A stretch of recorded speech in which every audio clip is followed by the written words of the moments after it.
Bonjour à tous, c'est Titi Strongman. Je suis ravi de vous retrouver aujourd'hui sur la chaîne YouTube MyProtein. C'est la suite de notre série sur les mouvements de base en musculation. On a déjà vu ensemble le soulevé de terre, le développé couché. Forcément, vous l'aurez compris, aujourd'hui pour ce troisième épisode, on va parler du squat, mon mouvement préféré.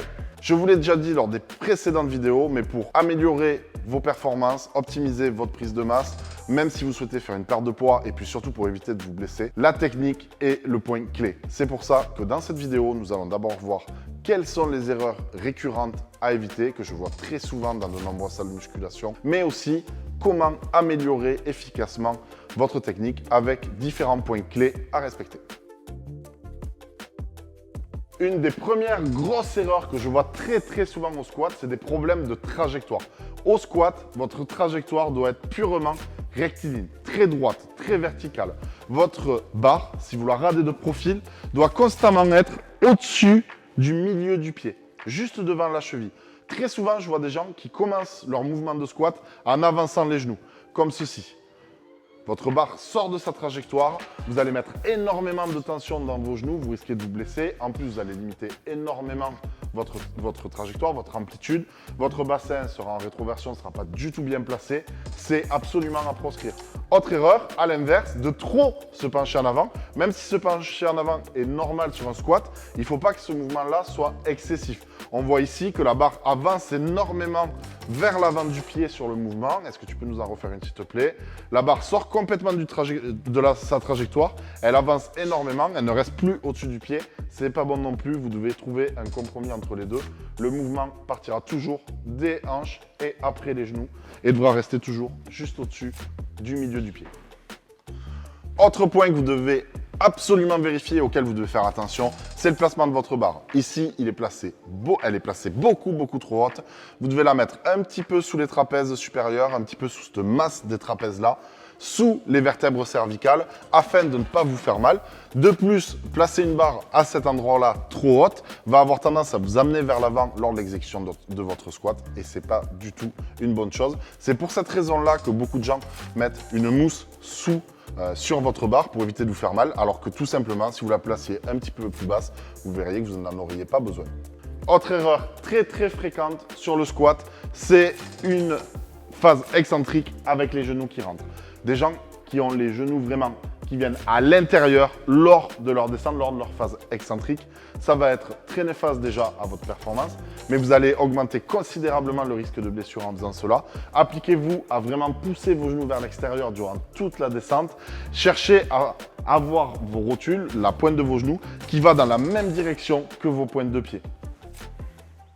Une chose que je vois beaucoup trop souvent également, c'est le manque de tension générale sur le haut du corps. Je vais vous expliquer après dans la vidéo comment on peut régler ce problème-là et améliorer ça. Mais trop souvent, je vois des pratiquants qui n'ont aucune tension sur le haut du corps avec une barre qui du coup n'est pas fixe, qui a tendance à bouger et à provoquer des petites interférences sur la trajectoire et sur le mouvement.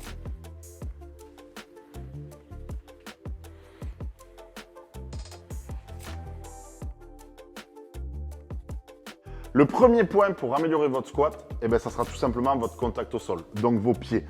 Vous devez garder vos pieds à plat au sol et puis surtout avoir l'ensemble du pied qui pousse dans le sol. Vous ne devez pas décoller les pointes de pied. Ça, à proscrire. L'avant du pied n'est pas en contact du sol. Ni forcément décoller les talons. Vous ne devez pas mettre l'ensemble du poids sur l'avant du pied. Vos talons doivent être en contact avec le sol. Vous devez avoir la charge répartie sur l'ensemble du pied. Votre gros orteil doit s'accrocher dans le sol. Et là, vous allez pouvoir optimiser votre poussée et exercer de la force de cette manière-là. Le point que nous allons aborder maintenant est crucial si votre objectif est la prise de masse ou le développement de la force. On va parler du blocage respiratoire. Alors ce point-là est moins important si vous faites du squat à poids de corps ou avec des charges très légères. Votre respiration sera un petit peu différente. Mais si vraiment vous voulez optimiser vos performances, je vous conseille fortement d'utiliser cette méthode. Ça consiste tout simplement à bloquer sa respiration, gonfler la cage thoracique au maximum en haut, la bloquer avant d'amorcer la phase excentrique, donc votre descente, et de souffler uniquement en fin de phase positive, donc en haut de la remontée. Comme le fait Kenny ici. Cette méthode va vous permettre d'avoir un maximum de tension intra-abdominale et donc de maintenir votre buste bien fixé et d'optimiser le transfert de force qui va se faire de vos pieds qui poussent dans le sol jusqu'à votre barre et donc d'améliorer forcément vos performances. Je bloque ma respiration en haut, j'inspire au maximum, je bloque et je ne relâche la pression qu'une fois en haut du mouvement. Un élément très important si vous voulez optimiser le développement musculaire du bas du corps en faisant du squat, ça va être l'angulation. Donc l'amplitude de mouvement que vous effectuez lors d'un squat. Très souvent, je vois des gens qui effectuent des demi-répétitions ou des quarts de répétition, comme ceci, donc ils ne descendent pas assez. Alors que l'angulation qui serait vraiment optimale pour un squat, ça serait vraiment que vos fessiers passent sous le genou. Pourquoi? Parce que tout simplement, plus on va étirer un muscle, plus il sera recruté lors de la phase concentrique. Donc, si vous voulez optimiser le développement d'un muscle, vous devez au préalable, lors de la phase excentrique, l'étirer au maximum. C'est ce qui se passe là. Avec ce genre d'amplitude-là, votre mouvement va vous permettre de recruter un maximum de fibres musculaires. On voit très souvent des gens qui limitent beaucoup trop leur descente sur le squat. Généralement, c'est dû à deux choses. Soit le manque de qualité technique, un défaut dans l'exécution technique du mouvement, soit un manque de mobilité. Quelle que soit la raison, ça va être à vous d'améliorer soit votre technique, soit votre mobilité afin d'optimiser votre mouvement. Il n'y a que dans de très très rares cas que les gens ne peuvent pas effectuer un squat en amplitude complète. Dans tous les cas, vous allez pouvoir optimiser votre prise de masse, votre prise de force si vous arrivez à améliorer votre descente sur ce mouvement-là. Un point important que vous devrez absolument contrôler pour l'exécution de votre squat, c'est le placement de votre bassin. Ça se joue dès la position de départ. Il doit être placé en position neutre, donc ni en rétroversion, ni en antéversion. Ça veut dire quoi? Rétroversion, ça veut dire que votre bassin va être enroulé vers l'avant, basculé vers l'avant. En antéversion, au contraire, ça va être entre guillemets une hypercambrure où on va accentuer vraiment le creux du bas du dos, si je peux dire ça. Donc, on doit absolument, durant toute l'exécution d'un squat, garder son bassin dans une position neutre, abdos tendus, les fesses pas trop non plus tirées vers l'arrière pour éviter d'accentuer notre cambrure au niveau de la région lombaire. Un des points clés pour optimiser votre performance au squat, ça va être de créer, je vous l'ai dit tout à l'heure dans les erreurs à éviter, de la tension dans le haut du corps. Et ça va se jouer notamment grâce à la position de votre coude. Déjà, vos mains doivent être le plus serrées que vous pouvez, que votre mobilité vous le permet. Une fois que c'est fait, vous allez venir resserrer vos omoplates, tirer vos coudes vers les flancs et tirer votre barre vers vous. Là aussi, un petit peu comme si vous vouliez la tordre, la casser sur le haut de votre dos et vraiment resserrer les coudes vers les flancs pour créer de la tension au niveau du haut du dos et pas que cette zone-là soit complètement relâchée. Ça serait néfaste pour votre performance et pour la qualité d'exécution de votre mouvement. Tout à l'heure, dans les erreurs à éviter, je vous ai montré ce qu'était un placement de barre trop haut. Donc là, je vous montre ce qu'est un bon placement de barre. Un placement, on va dire, classique. On l'appelle aussi barre haute ou squat altéro, on entend très souvent. Ça va se passer, votre barre posée sur le trapèze. On voit que le trapèze est ici. On l'a dit, elle doit être placée également en dessous des vertèbres cervicales. Et à cet endroit-là, vous allez pouvoir contracter vos trapèzes pour former une masse musculaire qui viendra supporter votre barre.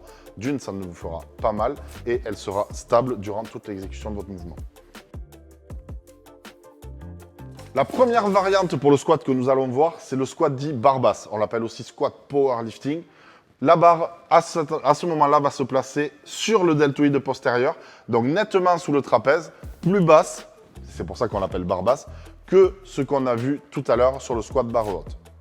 La grosse différence sur un squat barre basse par rapport au squat barre haute, c'est que notre athlète va pouvoir se pencher un petit peu plus en avant lors de l'exécution du mouvement, tout en gardant la barre au-dessus du milieu du pied, comme on l'a vu tout à l'heure. Cette différence d'exécution technique va lui permettre d'avoir plus de recrutement sur sa chaîne postérieure, donc ischio, fessier, les érecteurs du rachis, donc tous les muscles qui lui permettent de redresser le buste. Tout ça va lui permettre d'optimiser la performance. C'est pour ça que c'est un squat et un type de squat qu'on utilise plutôt en force athlétique, en powerlifting, afin de faire un squat un petit peu plus lourd.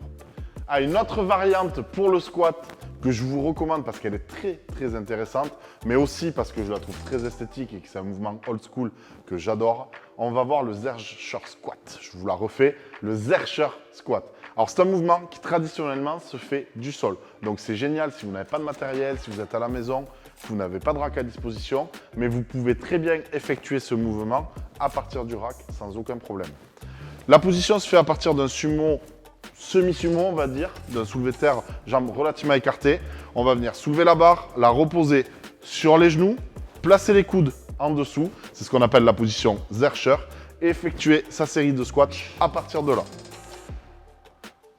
Exactement comme le fait Kenny. L'intérêt du Zercher squat est qu'il va mobiliser énormément le travail du centre du corps, on appelle ça.